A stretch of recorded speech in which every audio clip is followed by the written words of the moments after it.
What's going on, guys? Welcome back to another video. In this video, I've got another very important AMC update to bring all of you this evening. So what we're going to be talking about in this update video is all of the craziness that happened today. We're going to expand on some of this and just kind of show everybody how it is possible to hide a lot of this short interest in the options chain. And when we have these monthly options expiration periods, it is possible for some mishaps to happen. And we do see some basically discrepancies come up in a lot of these exchange reported short interest numbers. But for those of you guys who may not already know what happened today, we had a lot of different brokers coming out saying that AMC's exchange reported short interest as of December 15th was 40.25%. Now, TD was actually pretty helpful in trying to figure this out. The representatives, not so much. TD, the company itself, in terms of their Twitter account, was pretty helpful in trying to help us get through some of this. But at the end of the day, there's a broader message to all of this.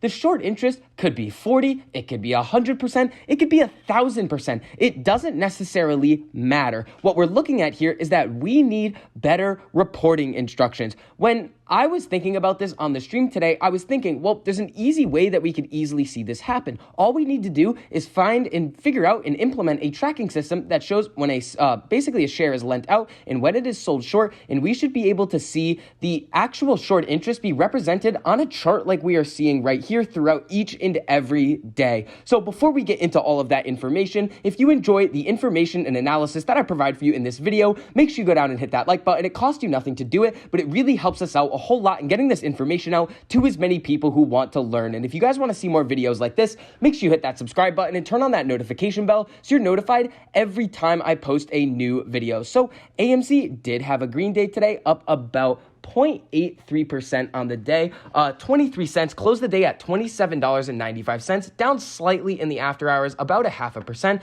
But again, we still have a lot of really great things to look forward to. Now, the most up-to-date Ortex numbers that we are looking at, let's just refresh this page right here. We can see that the utilization, 76.5%, estimated short interest, 17.03%, pretty low cost to borrow, days to cover, 2.35. And when we're looking at AMC's volume, especially today of 30 million, I would expect to see that days to cover number really start to step up if we are going to continue to see a lot of these lower volume days. Now, coming over to Stonko Tracker right here, again, let's give this one a quick refresh as well. We have 113,000 call contracts in the money, and we have 464,000 contracts out of the money for that January expiration date. Again, this is posing a very, very big risk to a lot of the market makers and institutions that are selling these options because they are going to have to hedge them eventually. So again, this is not a guaranteed thing that is going to happen, but every single time we have seen in the past AMC have significant price movements to the upside, we have always seen the options chain get a little bit out of hand. Now let's get into this whole situation on whether or not the exchange reported short interest on AMC is actually above 40% right now. So we kind of have to go through a little bit of a sequence of events. So this morning, when I was first made aware of this situation, somebody sent me a screenshot of AMC's short interest on TD Ameritrade being right here, 40.25% of the float as of December 15th. So I just asked a very basic question to TD, where are you sourcing your short interest data from? Because we know that Ortex is mainly getting it from S&P Global, but they don't have the whole market picture. If TD is getting it from a different source that is giving us that other picture, well, that could have given us a better insight into what the true short interest is on AMC or any other stock right now. So TD responded, "Hello there. Our news and research is provided by third-party vendors once a month. Please be sure to check out our third-party research disclosure located at the bottom of our stocks and profile page." So they are getting their data from an outside source. Who is this outside source right here? Morningstar. Market data and information provided by Morningstar, another sort of ratings agency or a research company that is going to be providing a lot of data to companies like TD Ameritrade. But here's the problem. You can see here that TD is listing it at 40.25%, but when you go on Morningstar's website right here, you can see that as of December 15th, they are showing it as 18.88%. That is a very, very significant discrepancy that needs to be taken care of. Now, it's not just TD Ameritrade that is using Morningstar. We saw this pop up at a lot of different brokers as well. Right here, this is Ali Invest right here. We can see that the short interest as a percentage of the free flow, 40.25. When we come over here, we can see that RBC, Royal Bank of Canada, short interest as a percentage of the free flow, 40.25. Again, over here, oh, this is Ali Invest again. I believe there was another one as well. That came out with some more short interest. Let's see, it was TD Ameritrade. Oh, E-Trade was the other one that also came out with that same number, 40.25. Now, if you guys have been watching my channel for any extended period of time, you know I typically don't like to feed into these types of situations where it most likely is a glitch. Like we've seen the share price on Yahoo go much higher in the past than what it's actually trading at, creating some sort of a glitch. People were freaking out, thinking that there's some sort of secondary price that AMC is trading at.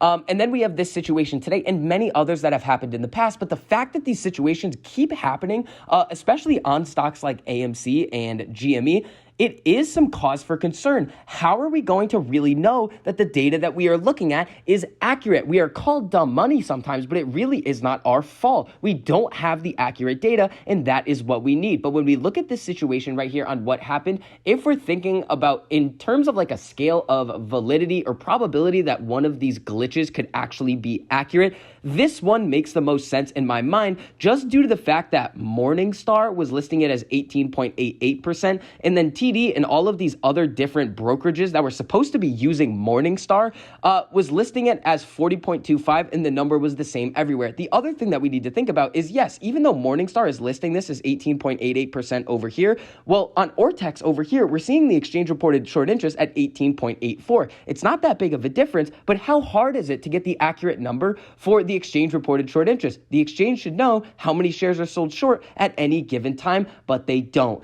This is why we need more short interest reporting, more transparency in the overall market to really get a peek behind the curtain to see what is exactly going on. That is why we need things like FINRA 21-19 right here to get approved and implemented so we can see things like this right here, synthetic short positions, which we're going to go over in a minute. We've gone over how they create these synthetic short positions with ETFs such as IWM over the last couple of weeks, but they also discuss something right here. For example, enhanced short interest reporting could include synthetic short positions achieved through the sale of a call option and the purchase of a put option, where the options have the same strike price and expiration month, or through other strategies. One of these other strategies that we kind of touched upon earlier this week when we saw the other glitch that we saw, Stonko Tracker's glitch, when we saw basically half of the options chain disappear in terms of the open interest, is this right here, a buy-right trade. A buy-right trade is a simultaneous sale of calls and the purchase of the equivalent amount of shares in the underlying stock. Buy-right trades associated with the activity at issue typically employ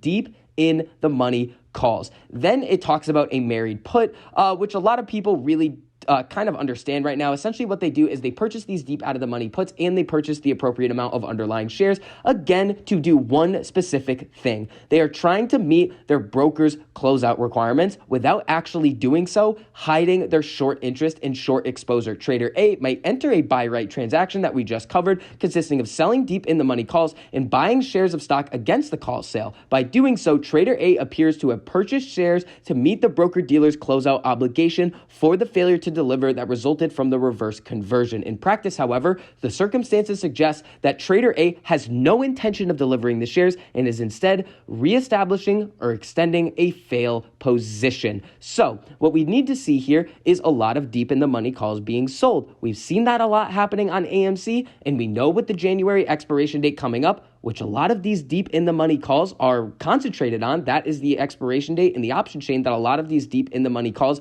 are concentrated on. Well, these positions need to get rolled out in order to continue hiding that short interest. And that is kind of what we've started to see. So again, the main takeaway that I want everybody to really have from the situation that kind of occurred today is, yes, it is really good to try to source information and to find out whether these different sort of glitches that we see in the overall market in terms of the data are actually correct or valid. But the main thing is we need more accurate data. How are we supposed to make basically accurate and informed investment decisions if we are trying to look at the short interest and all of these numbers are different. It is going to be very hard to do so, and the regulatory institutions need to step up and do something about this, and it is not that hard to do. So that is going to wrap up this update on AMC. If you enjoyed the information and analysis that I provided for you in this video, make sure you go down and hit that like button. It costs you nothing to do it, but it really helps us out a whole lot in getting this information out to as many people who want to learn. And if you guys want to see more videos like this,